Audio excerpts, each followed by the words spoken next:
Just to start this off by talking about some sports, uh, big homie Joe Douglas was fired.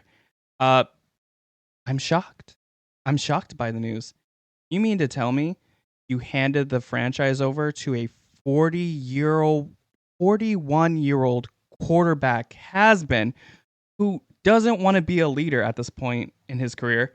He wants to give his buddies a job from the wide receiver position, uh, picking the offensive coordinator.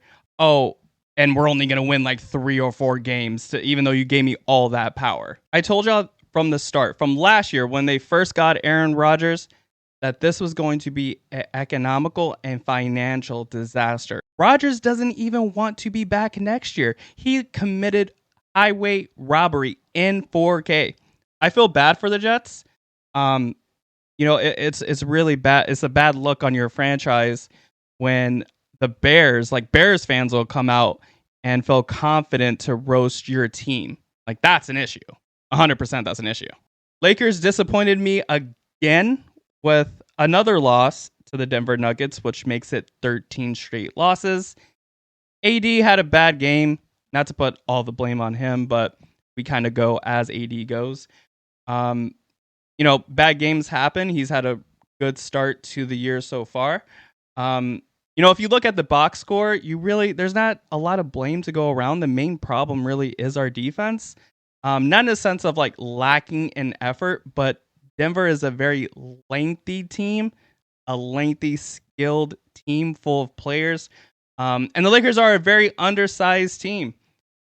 I don't want D'Lo and Gabe Vincent on this team anymore. Okay. Undersized guards who are too inconsistent offensively to make up for what they don't have defensively. Okay. D'Lo has a year left on his deal. I take a backup center for D'Lo right now. Give me like a backup center and a 3rd round pick or something. You can have his contract. It'll come off your books next year. To me, that would be fair. But the Lakers right now are playing good basketball. Do I think they're a contender? I do not. If they more look like a team who could lose in the second round, right? And if you're a Laker fan, you want a little bit more. All right, Kendrick dropped a surprise album, and I've listened to it like 5-6 times already. Not gonna lie. I want everybody to understand it is really okay to like Cole, Kendrick, Drake. It is okay. I don't expect for a Kendrick Lamar like hardcore fan, I don't really expect anyone to be on that side be subjective when it comes to his music, because you're probably gonna love everything that he drops, and I'm really okay with that. So this video might not be for you. I'm a very subjective person, and I just want to be honest. My initial feelings towards this album, I just really enjoy fun Kendrick. This album is very the sound is a very West Coast sound. With that being said, I find it weird that it's only 12 tracks. I'm sure there'll be a deluxe version at some point.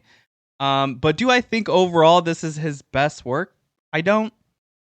But like I said, I also don't believe that this is the complete album. I think the deluxe will probably come out either before the Super Bowl or after, or maybe even during the Grammys as well. And that's mainly because I think after the battle, my expectations are just really high. During the battle, that was some of the best writing. All 3 of these guys that I've seen, they're just at their peak. And my expectations are not just high for Kendrick Lamar, but for J. Cole and Drake. I expect their next projects to be very impactful.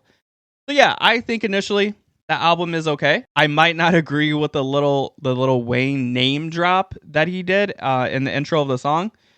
I understand he might be upset or he might just feel a certain kind of way because Lil Wayne was his idol, and Lil Wayne is upset that he didn't get the Super Bowl, which that's another conversation, right? But Kendrick is smart enough to understand you just had a back and forth with Lil Wayne's protege. Also, at the same point, I believe that Kendrick needs to be very real with himself. If you want to embrace this villain role, and this album sounds so Tupac-ish, like everybody's a target in this album.